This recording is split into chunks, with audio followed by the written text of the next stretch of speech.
Hi, it's Friday and it's the 25th of October, and we are here to talk about the Mars Pluto square.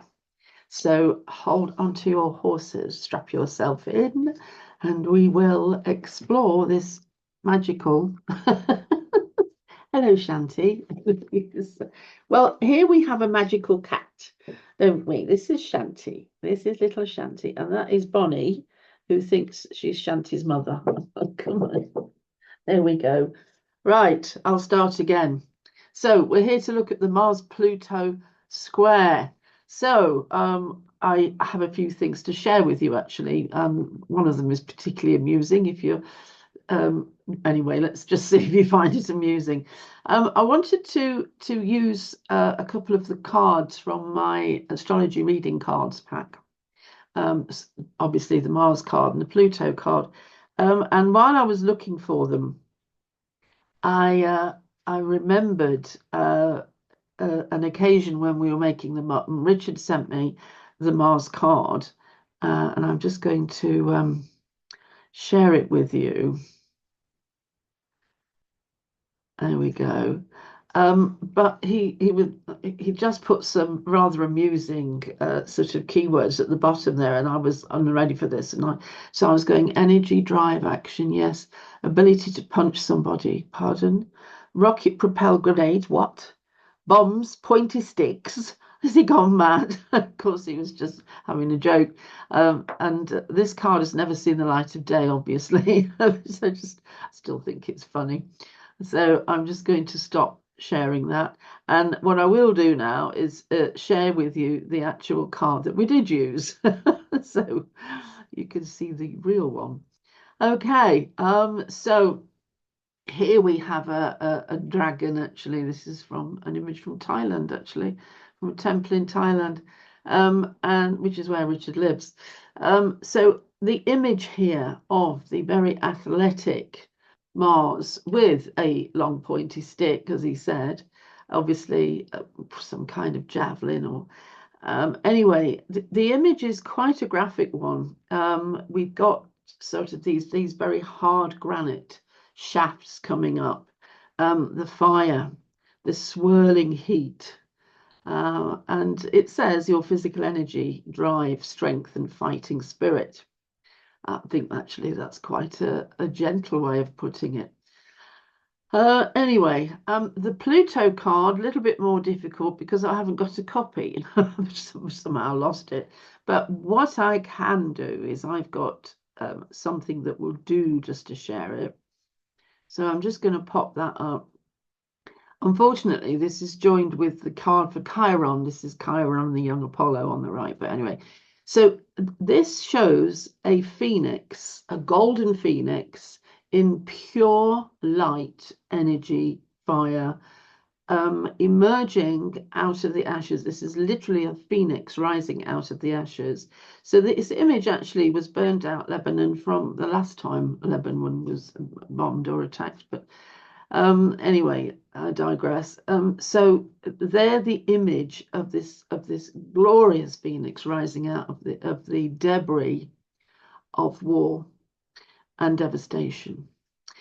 Okay, so I wanted to put those images to you because this is an extraordinarily powerful moment.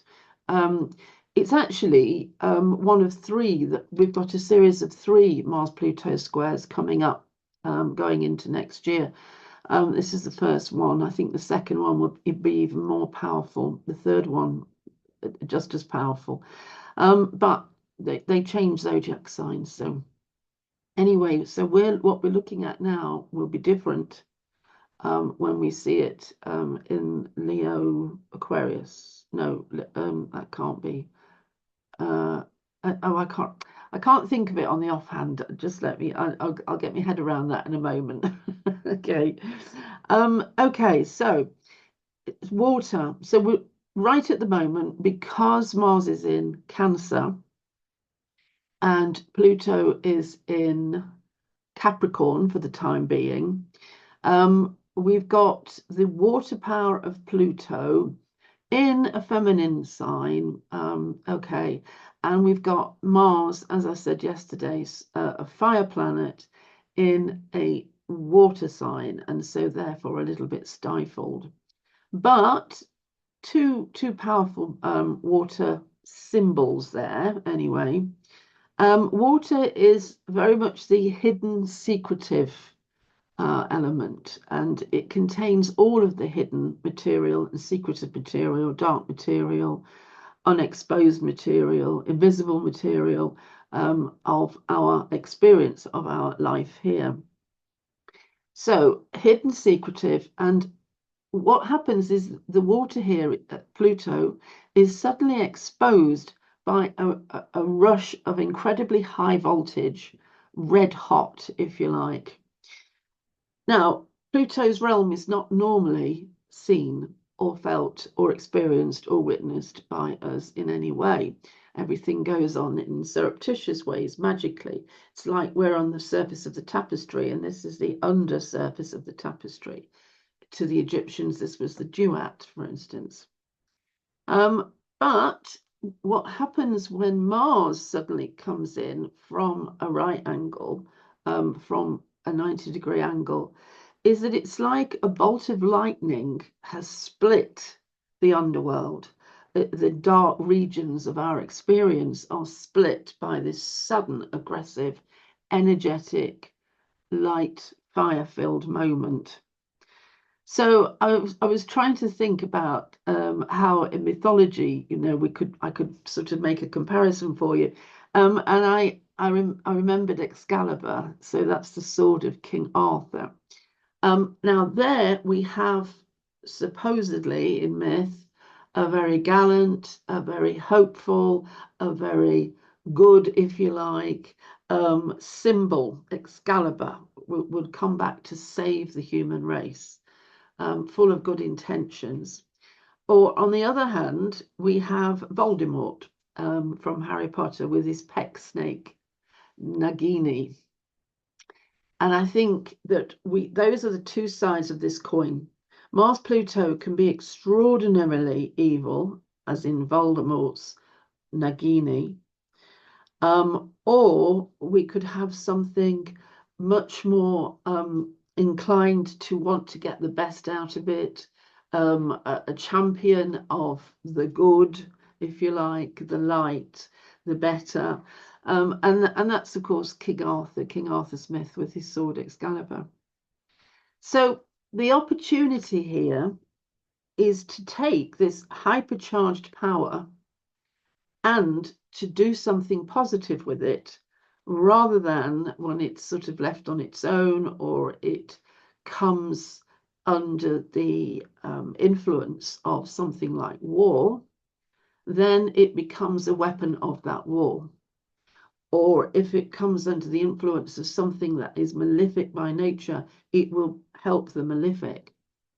However, if this power is put to good use, as Harry Potter tried to do, for instance, King Arthur tried to do, then we have a powerfully magical symbolism and a powerfully magical time in the next couple of days. So what we do have to do is be very careful of what we wish for, because it's at times like this when a stray thought can manifest. Believe me, I know this has happened. You do have to be, if you have invested a lot of your energy into spiritual things, then the more you understand, the more your stray thoughts can have influence. So you've got to be careful. Some of the explanation for how this combination manages to be so destructive or generative, so powerful, comes from the essence of Pluto, which has the power to germinate. From Pluto springs new life.